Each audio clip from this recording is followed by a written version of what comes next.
Hi everyone, I'm Rene Vaz from Manic Tackle Project. This is the new Scott GT series, just launching in November 2025. So really cool new series from, I reckon, the master of presentation rods, who's Jim Barchi from Scott. So Jim is really good at these rods. I think he's got this stuff figured out better than anyone else. He is obviously probably the longest standing kind of master of the US rod manufacturing scene, and so a lot of the other guys in that scene have all retired, and Jim's still at it. He was a little younger than a few of them before, and so he's still at it, still pumping out some really cool rods with the latest technology. So again, this is GT, so it is a follow-on of the G series. So the original G was literally named after Scott graphite. So F was the fiberglass, and when they came out with graphite, they called them G, which is pretty simple. And those have always stayed in the range with different iterations to now as their presentation series. So really distinct of having internal ferrule. So that's what we call a traditional spigot join, and having these fuller flex, deep flexing profiles, so which this series still has. So the big change here is a new resin system, which is the same resin system which is in the Scott Centric and Sector. So these are basically really strong, really technical resins, which because they're so strong, you don't need as much of the resin. So you have a low resin content, and then you have a very crisp blank. So again, the rods flex nice and deep, but the blanks are very responsive and light. So that's pretty cool. When you cast them, you'll feel a big change in how these rods respond. All the guys in our team at Manic have cast these and love them. And as I say, as a bunch of my buddies and I have been casting these from some early prototypes through to this finished series of rods now. So the other thing which has changed is the internal ferrules. So these joins, basically the internal ferrule part is 30% lighter. So the nice thing about that is that will reduce the overall weight of each rod.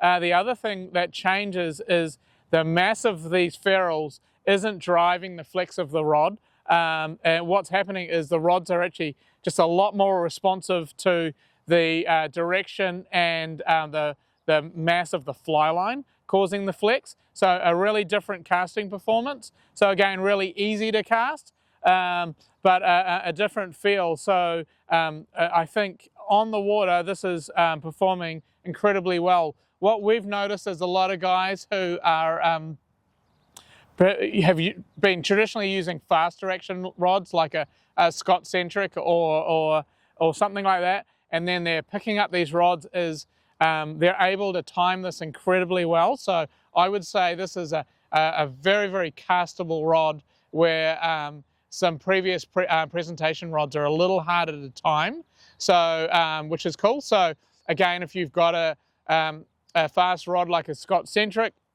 and you're wanting a presentation rod, put this in your hand. I think it'll swing incredibly well. I think you'll flex it incredibly well, and what you'll notice is this new blank technology is incredibly forgiving for a caster. So let me throw some casts with you and talk you through it. Again, on the water, we fish these a lot and been doing really well, but I think throwing some casts on the grass might help me to explain this to you. All right, let's run a couple of casts on this rod. So as I mentioned, this is a deeper flexing rod. So if you're used to fast action rods, the benefit of this is you can actually cast at lower line speeds, which is important. So although we always talk about how a rod generates really high line speeds, cuts through the wind, and will cast as far as possible, you don't always want that. Sometimes you're wanting to cast a lot slower and land the line nice and gently on the water, and that's where these rods really perform incredibly well. So what I mean by that is sometimes you're not wanting to drive a really high line speed cast. You're wanting just a slow cast where you'll drop the line and drop a fly really gently in front of a fish.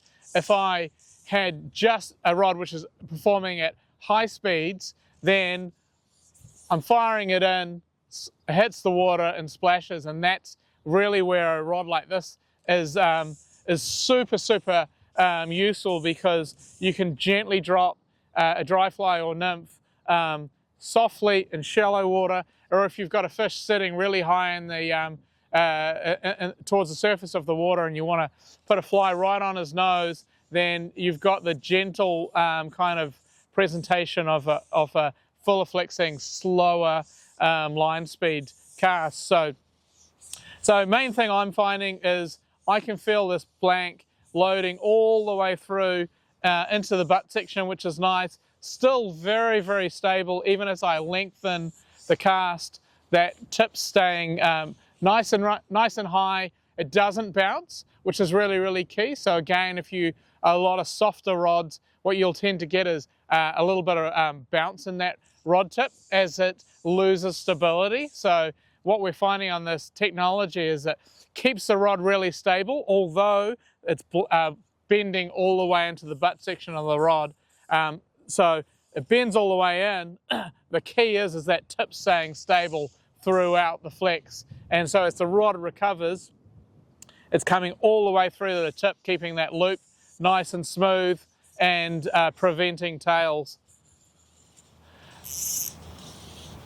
The other thing I mentioned is we've found, we've put this in a bunch of hands with guys in our team and with customers, and for guys who are moving from fast action rods, and some people aren't as used to these presentation rods, they understand that they're good for them on the water, but they're probably not as used to casting them. That what we're finding with the new GT series is they're very castable. Because the rods have such great recovery and such good stability, even if somebody hits them a little bit too hard or they're a little bit too quick on tempo, then this rod has the recovery and the blank technology to keep a really great stable loop. So what we found is I can hit this at nice slow speeds, like I mentioned, where I want to drift it in, but then if I want to push it a little bit harder and a little bit faster, then that rod is still stable all the way through the cast, either to throw a longer cast, or if I'm wanting to push it into the wind, or obviously if I'm wanting to pop a slightly heavier nymph on there and still getting the rod to turn that all over.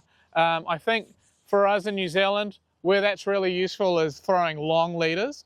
I think that tip recovery and that acceleration of the tip when you push it really helps to throw over long leaders, which in this game is often the game. So you want to be able to obviously drop a soft cast, but then you also want to be able to drive something, get that acceleration of the line, but still maintain that loop shape, because the rod's not kind of crushing and is able to recover under that extra load. So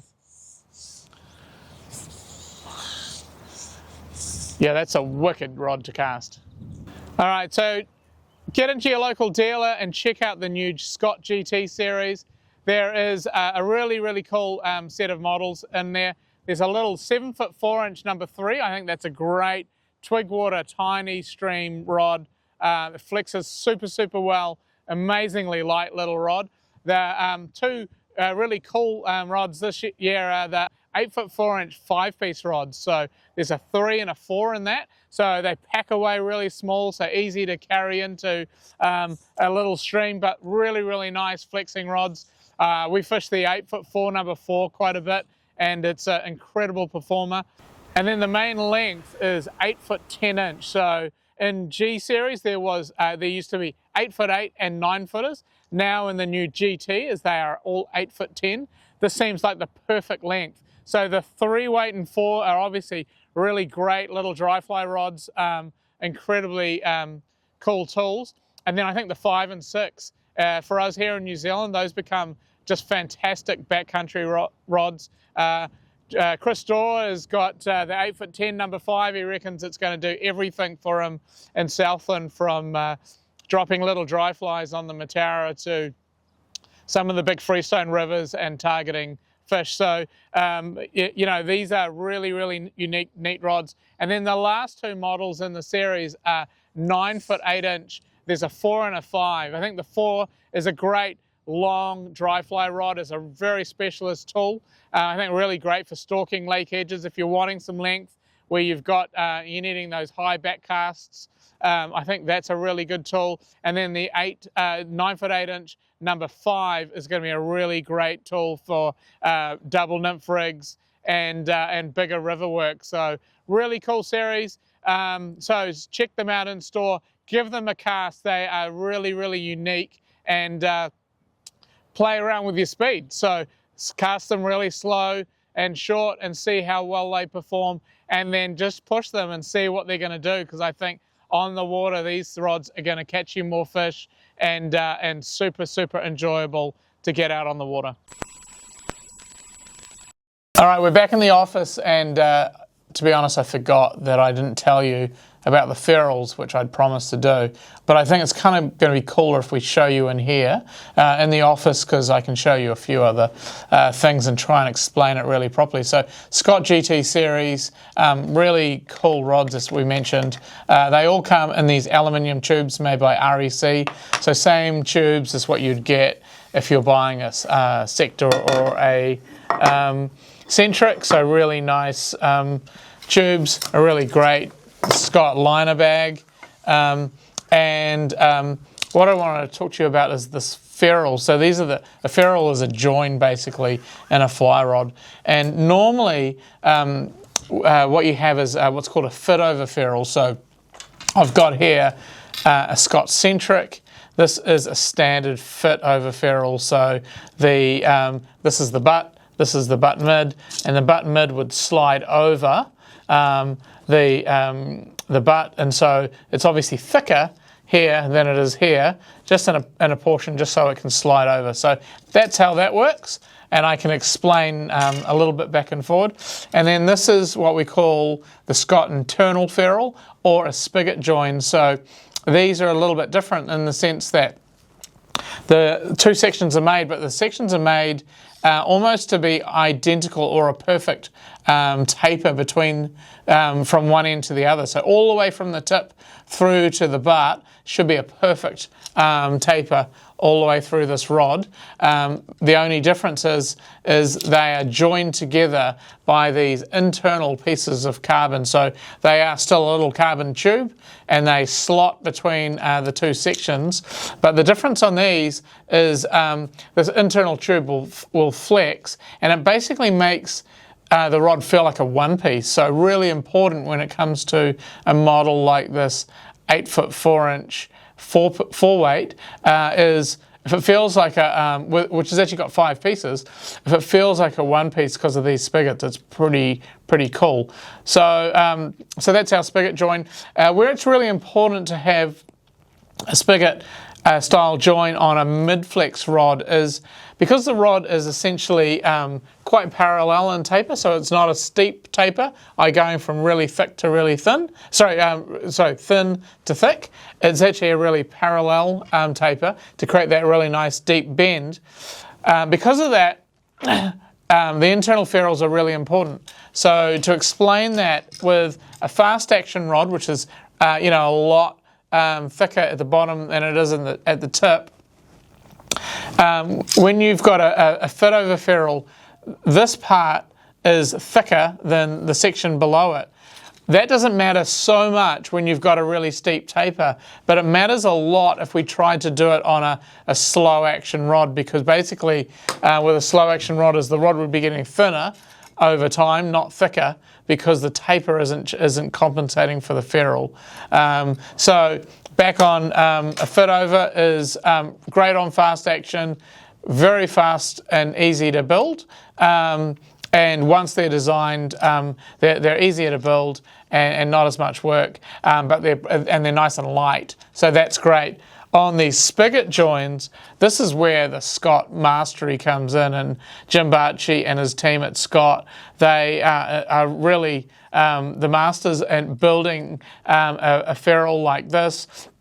The new GT ferrules, as I mentioned, are quite a lot lighter.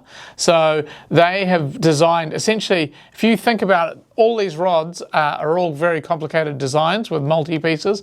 Also, every single ferrule has to be redesigned to get the perfect flex throughout each model of rod at each different part. So very, very complex in design, and then also really, really complicated to manufacture and very slow and expensive to manufacture. So a great reason why lots of other people might not want to do it. Also, I reckon from a design point of view, lots of people would struggle to get that right. So that is an internal ferrule, perfect for this mid-flex, and again, on these little rods like this, it makes it feel like a one piece, which is absolutely incredible. And for the rest of the build here, so reel seat on the Scott GTs is an REC machined aluminium reel seat with a Type 2 coat anodizing, so super durable. Also, what's quite cool on these reel seats, very similar to the centric reel seat, is they're self-indexing, so the hood of the reel seat you can't rotate, and it's always in position, so nice and easy to put your reel on and slide the hood on. The important part is when you wind the locking nut onto that, because the hood isn't rotating, it won't unwind the nut, and I think that's really, really a nice touch. Also means you only need one locking nut, and that reel seat will work really well. It's a floor grade, really high quality cork, and you can tell not a lot of filler, beautifully made. All these blanks are natural unground blanks, so you'll see that little ridge in them, and so the key part of that is they're able to make a really, really nice, thin, precise wall on the rods without having to build a buffer for grinding. I think that's really important for building these lightweight, precise rods, and they're not mass manufactured. If you were building a mass manufactured rod, you would do it a lot differently to that. Pretty nice little stripping guides on them. They're a little offset modern stripping guide with a SIC insert, so nice and lightweight and very, very slick. And then the snake guides are these actual genuine snake brand USA made guides, so they're very nice and small, low profile, and they've got a nice finish to them, so really, really good guides. The other great thing I notice when I'm looking at a Scott fly rod is the build and finish quality.